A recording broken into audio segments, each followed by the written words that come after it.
Hey, we have made it to chapter 10. Will Rain tugged and looked around at the almost deserted gathering ground. It was strange to see it so empty, he thought. There was an almost melancholy feeling to it. Normally, the lightly wooded meadow would be filled with the small green tents of the 50 active members of the Ranger Corps as they came together for their annual gathering. Oh man, I should have breathed. There would be cooking fires. The clank and rattle of weapons practiced overlaid by the buzz of a dozen or more conversations and sudden bursts of laughter as old friends called greetings to new arrivals riding in. Today, the campsite between the trees were bare. There were only two tents pitched at the far end of the field, where the large command tent was normally placed. Holt and Crowley were already here, he realized. Another week had passed since Alice's visit to Seacliff Fief. The elegant courier had given him his final instructions, telling him to wait for 2 days after her departure, then to leave quietly, without letting anyone know he was going, and to make his way to the gathering ground, where Holt and Crowley would explain his assignment. As she was leaving, she placed her hands upon his shoulders and looked deep into his eyes. She was taller than Will by half a head, and she had always liked the fact that this didn't bother him. In truth, most people were taller than Will, so it wasn't an issue with him. In his turn, he admired the way Alice never tried to stoop or conceal her height. She stood proudly with a firm, straight carriage that gave grace to all her movements.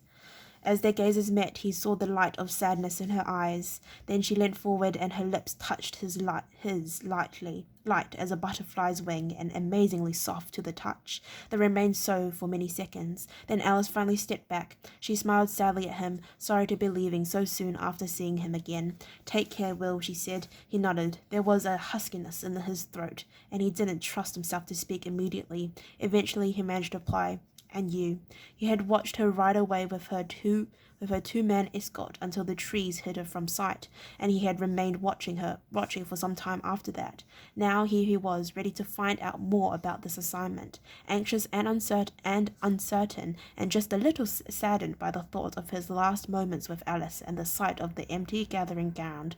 Then the uncertainty was dispelled, and the melancholy lifted as he saw a familiar, stocky figure moving near one of the tents. "Halt! Halt!" he cried out gladly, and a slight pressure with his knees set, Tug galloping through the deserted gathering site. The dog, caught by surprise, barked once, then shot in pursuit like an arrow from a bow. The grim-faced ranger straightened from the fire at the sound of his former student's voice. He stood, hands on hips and a frown on his face, as Will and Tug cantered towards him. But inside there was a lightening of his heart that he never failed to feel when in Will's company. Not that would do to let the boy know that, he told himself. Then he corrected the thought. Young and fresh-faced he might be, but Will was no longer a boy. No one wore the silver oak leaf if he hadn't proved himself to be a man. Tug, forelegs braced stiffly, leaning back on his hind legs, slid to a halt beside the ranger, driving a thick cloud of dust into the air. Then Holt felt himself seized in a bear hug as Will threw himself from the saddle and embraced him gleefully. "Holt, how are you? What have you been doing? Where's Albert? How's Crowley? What's all of this about? I'm glad to see you rate my horse more important than the corps commander," Holt said, one eyebrow raising in the expression that Will knew so well. Only in their relationship he had thought it was an expression of displeasure. He had learnt years ago that it was, for Holt, the equivalence of a smile. Will finally released his mentor from his embrace and stepped back to study him. It had only been a few months since he had seen Holt, but he was surprised to see that the grey in the older ranger's beard and hair was thicker than he remembered. "Thank goodness we went to all that trouble of keeping this meeting secret so you could ride in here bellowing at the top of your lungs," Holt said. Will grinned at him, totally unabashed. "There's no one nearby to hear," he said. "I circled the site before I came in. If there's anyone within 5 kilometers, I'll eat my quiver." Holt regarded him, eyebrows arched once more. "Anyone? Anyone other than Crowley?" Will amended, making a dismissive gesture. "I saw him watching me from that height From that hide he always uses about 2 kilometers out. I assumed he'd be back in here by now. Holt cleared his mouth loudly. Oh, you saw him, did you? He said. I imagine he'd be overjoyed to hear that. Secretly, he was pleased with his former pupil. In spite of his curiosity and obvious excitement, he hadn't forgotten to take the precautions that had been drilled into him. That argued augured well for what lay ahead, Holt thought, a sudden grimness settling in onto his manner. Will didn't notice the momentary change of mood. He was loosening Tug's saddle pit girth. As he spoke, his voice was muffled against the horse's flank. He's becoming too much a creature of habit, he said. He's used that hide for the last 3 gatherings. It's time he tried something new. Everyone must be onto it by now. Rangers constantly competed with each other to see before being seen, and each year's gathering was a time of heightened competition. Holt nodded thoughtfully. Crowley had constructed the virtually invisible observation point some 4 years previously. Alone among the younger rangers, Will had tumbled to it after 1 year. Holt had never mentioned to him that he was the only one who knew of Crowley's hide. The concealed post was the ranger commander's pride and joy. Well, perhaps not everyone, he said. Will emerged from behind his horse, grinning at the thought of the head of the ranger corpse, thinking he had remained hidden from sight as he watched Will's approach. All the same, perhaps he's getting a bit long in the tooth to be skulking around hiding in the bushes, don't you think? He said cheerfully. Holt considered the question for a moment. Long in the tooth? Well, that's one opinion, mind you. His silent movement skills are still sure as good as ever, he said meaningfully. The grin on Will's face slowly faded. He resisted the temptation to look over his shoulder. He's standing behind me, isn't he? He asked Holt. The older ranger nodded. He's been there for a while, hasn't he? Will continued, and Holt nodded once more. Is he close enough to have heard what I said?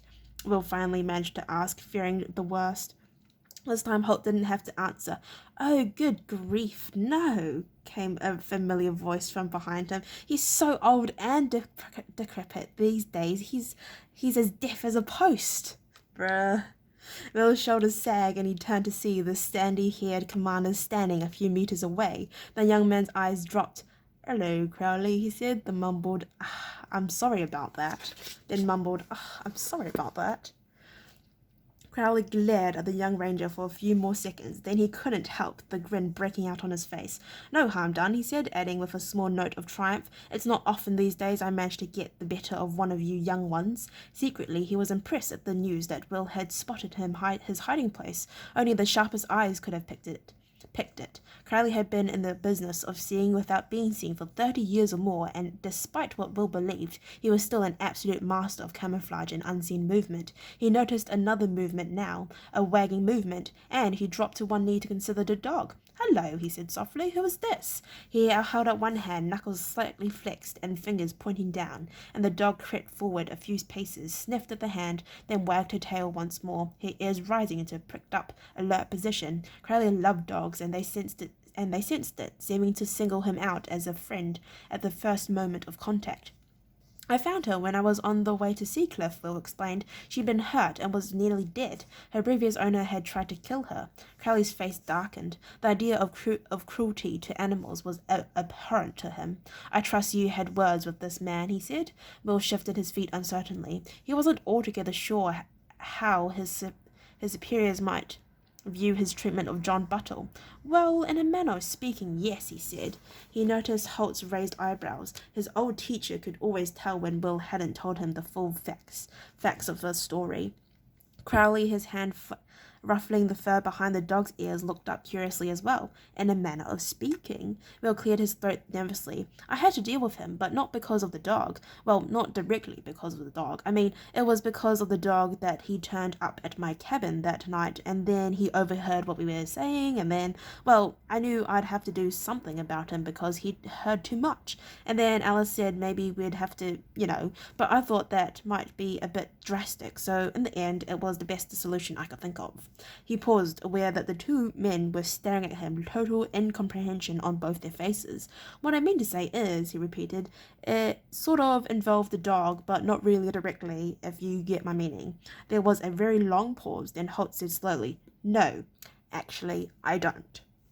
Crowley looked at his long-time friend and said, "You had this young man with you for, what, 6 years?" Holt shrugged. "Near enough," he replied. "And did you ever understand a word he was saying?" "Not a lot of the time, no," Holt said. Crowley shook his head in wonder. "It's just as well we didn't go into the diplomatic service. We'll be at war with half a dozen countries by now if he was on the loose." He looked back to Will. "Tell us in simple words, and if possible completing every sentence that you start, what the dog and this person and Alice have to do with each other."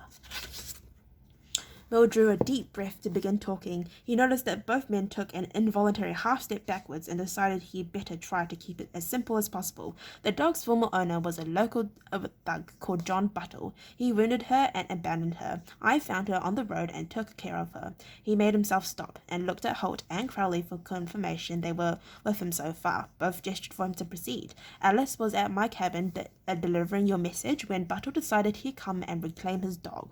He was eavesdropping outside the door for some time before we realized he was there." The admission earned him a mild look of reproval from Holt. Will made an apologetic gesture. "I know I should have been onto him sooner, but Alice and I were old friends and I guess I was distracted." He paused and Holt made a small hand gesture, letting the matter pass. Will continued. "Anyway, while he was outside, he overheard Alice mention that I was being sent on a mission. Now he had both men's undivided attention." Holt was as poker face as ever, but Crowley's concern at this news was obvious. "So what did you do with him?" he asked. Will shrugged. "Well, he had a spear, so I took that from him and knocked him out with the hilts of my sacks. Alice helped," he added, not wanting to look as if he were taking the credit for the action. "She distracted him to give me a chance. Then I cuffed him and we had to decide what to do with him. Alice even suggested that we might have to kill him." Crowley nodded, still frowning. "She was right. We can't risk any word of this getting out," he said. "So what did you do with him?" Will hesitated once more. Then taking a deep breath, he continued.